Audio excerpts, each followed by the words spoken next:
자, 여러분 안녕하세요. 카메오전 최정필 기자입니다. 저는 지금 토요타의 GR86 그리고 라브4 시승 행사에 나와 있습니다.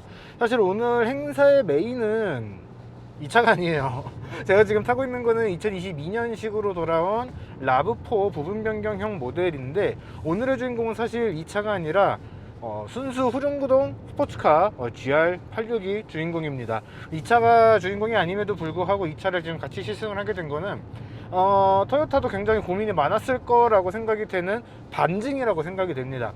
어쨌든 신차라고 출시를 하기는 했는데 사실 변화된 포인트가 굉장히 적기 때문에 이 차에 대해서 어떻게 언급을 해야 될지, 어떻게 마케팅을 해야 될지가 굉장히 어렵지 않았을까. 그래서 따로 행사를 하기에도 좀 애매하고, 어쩔 수 없이 이렇게 더 포커스를 줘야 되는, 더 힘을 줘야 되는 GR86의 시승 행사에서 같이 이 행사를 진행하게 된 것 아닐까라고 생각이 듭니다.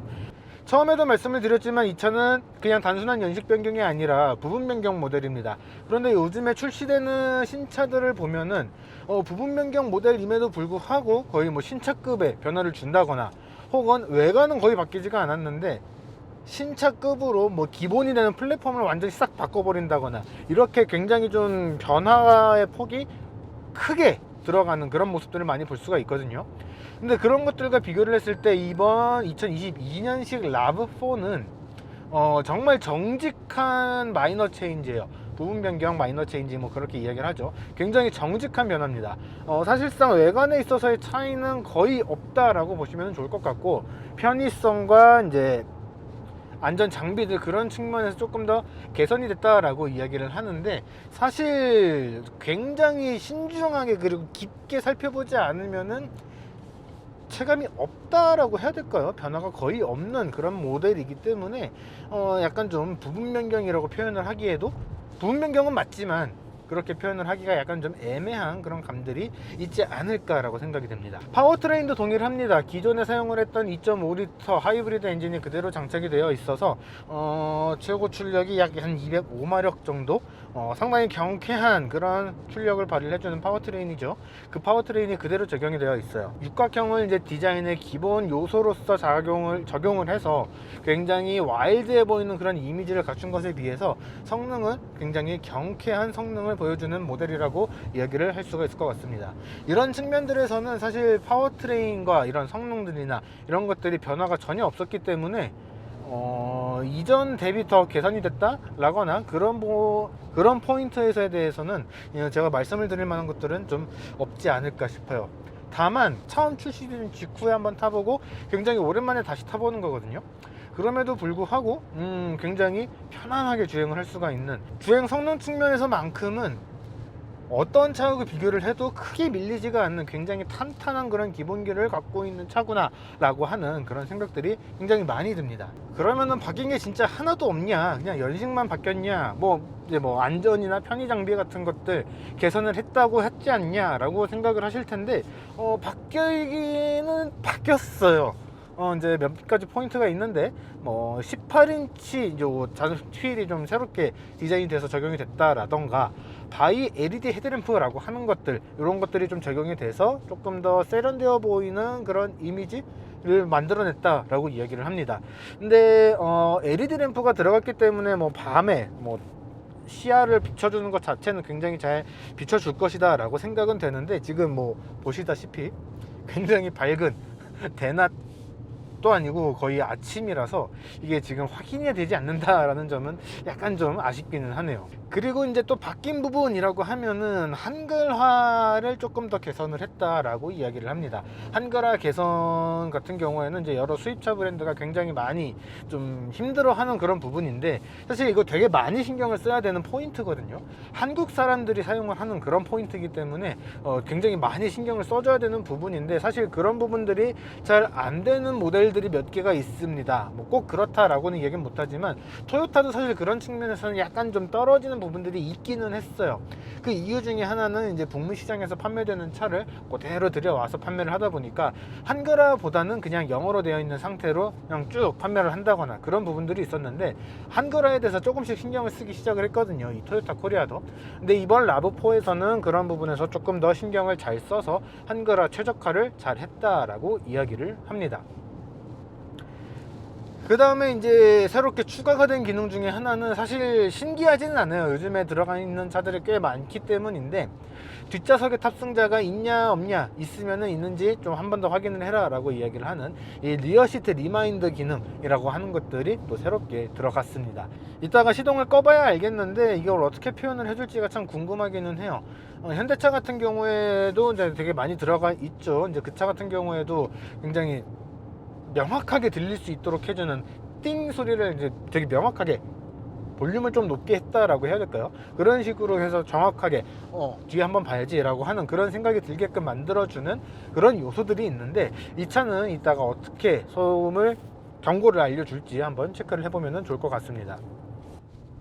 아까 바이 LED 헤드램프 들어갔다라고 말씀을 드렸잖아요. 안개등도 LED로 장착을 했다라고 하고요. 요 실내등 같은 경우에도 이거는 진짜 바뀐 점이라고 이야기하기도 되게 애매한 게 LED 램프로 실내등을 바꿨다고 합니다.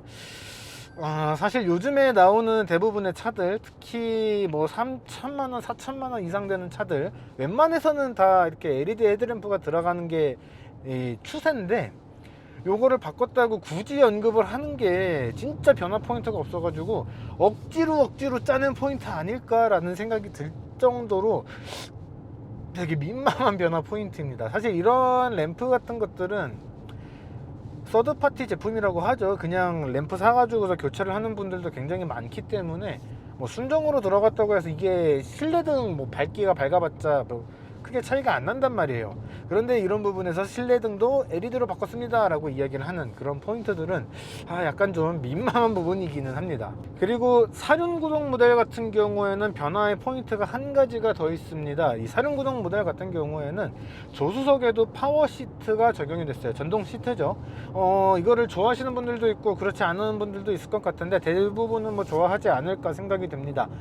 전동 시트가 적용이 되어 있기 때문에 더 편하게 이렇게 각도 조절, 시트 조절을 더 정확하고 편하게 할 수 있도록 했다라고 이야기를 하는데, 전륜구동 모델에는 왜 적용을 안 해줬는지 그거는 약간 좀 긴가민가 하기는 해요. 어차피 원인은 하나일 겁니다. 가격 문제죠. 비용이 올라가니까 전륜구동 모델에서는 뺐지 않았을까라고 생각이 되는데, 이왕 넣어주는 거 전륜구동 모델에도 어차피 2륜 4륜 차이만 있다라고 한다면은 똑같이 넣어줬으면 좋지 않았을까. 굳이 이런 기능 한두 개, 되게 사소한 거거든요. 이런 사소한 거 가지고 이렇게 급 차이를 나눴다라고 하는 것들도 약간 좀 되게 민망하게 느껴지는 그런 포인트가 되지 않을까라고 생각이 됩니다. 급 차이라고 말씀을 드렸는데, 사실 전륜구동 모델하고 사륜구동 모델하고 이 트림 차이가 있기는 해요. 이 전륜구동 모델 같은 경우에는 XLE라고 하는 트림으로 국내에 판매가 되고 있고, 이 사륜구동 모델 같은 경우에는 LTD로 기억을 하고 있습니다. 그런 트림의 차이가 약간씩 있는데 가격의 차이도 꽤 있는 편이에요. 이 전륜구동 XLE 트림 같은 경우에는 약 4,100만원대로 책정이 됐고, 이 사륜구동 모델 같은 경우에는 4,600만원대로 책정이 됐어요. 이거 좀 쉽지 않겠다라는 생각이 많이 드는데, 사실 요즘에 원자재가 많이 올랐기 때문에 변화의 폭이 없어도 차값이 올라갈 수밖에 없는 그런 상황이기는 합니다. 그런 것들 때문에 뭐 테슬라라든가, 뭐 테슬라는 좀 과하게 올리기는 했지만 이렇게 가격대가 오르는 추세이기는 한데, 이번 라브4 역시 가격대가 상당히 올라갔다라고 하는 점 같이 참고로 알고 계시면 좋을 것 같아요.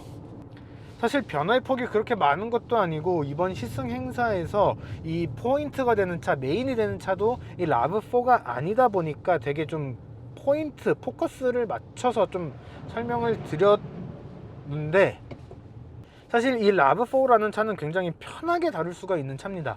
엄청나게 많은 신기술이라고 막 달아놨더니 너무 복잡해서 오히려 못 쓰겠어 하는 그런 생각들을 싹 빼고 그냥 딱 성능, 주행 성능과 기본기에 대해서만 이야기를 한다라고 한다면은 이 차는 굉장히 다루기 쉬운 차입니다. 굉장히 편안하고 또 그에 걸맞는 기본기를 보여주는 그런 차죠. 그런 차기 때문에 고려를 할 만한 요소들이 굉장히 많이 있습니다. 내가 무언가 SUV를 사겠다라고 했을 때 이 차를 빼놓을 필요가 없는 그런 구성인데 가격대가 확실히 좀 걸림돌이 되지 않을까라고 하는 작은 아쉬움이 좀 있네요. 그런 부분들만 해소를 할 수 있다라고 한다면은 이 차도 분명 굉장히 매력적인 차다라고 저는 말씀을 드릴 수가 있을 것 같습니다. 굉장히 빠르게 말씀을 드렸는데 여러분들도 이 부분 변경으로 돌아왔다고 하는 이 라브4 같이 한번 경험을 해 보시고 이 차를 판단을 해 보셨으면 좋겠습니다. 자, 이번 영상은 여기까지고요. 아마 시간대가 같이 올라갔을 거예요. 토요타의 GR86 시승 영상도 같이 참고를 해 주시면 좋을 것 같습니다. 구독과 좋아요 알람 설정까지 부탁드리고요. 저희는 또 다른 영상으로 돌아올 수 있도록 하겠습니다.